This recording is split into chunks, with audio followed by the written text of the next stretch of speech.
வணக்கம். Tamil audio books சேனலுக்காக கதைகள் வாசிப்பது KS பிரியா.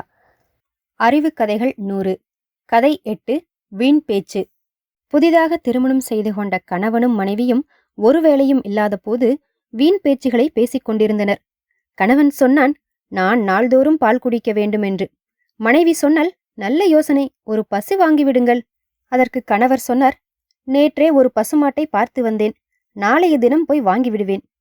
மாடு வாங்கி வரும்போதே 2 பித்தளை சொம்பும் வாங்கி வந்து விடுங்கள் என்று சொன்னாள் மனைவி. எதற்காக 2 பித்தளை சொம்பு? ஒன்று பால் கறக்க, மற்றொன்று எங்க அம்மா வீட்டுக்கு பால் அனுப்ப. ஏண்டி, நான் பணம் போட்டு வாங்கும் மாட்டுப்பாலை கறந்து உங்க அம்மா வீட்டுக்கு அனுப்புவது எதற்காக? என்னை பெற்று வளர்த்து உங்களுக்கு கட்டி கொடுத்தாங்களே, அதுக்காகத்தான். அப்படியானால் நீ இங்கு இருக்காதே என அதட்டினான். இப்படியாக வாய் முற்றி தடியால் அடித்து மனைவியை தாய் வீட்டுக்கு விரட்டிவிட்டான்.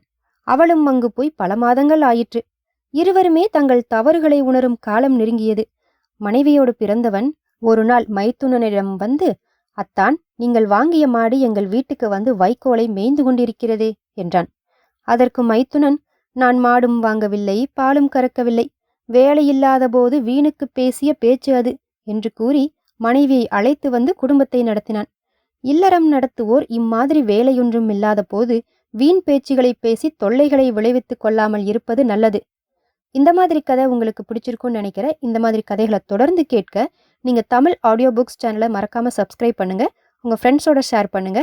மீண்டும் அடுத்த கதையில் சந்திக்கிறேன். நன்றி, வணக்கம்.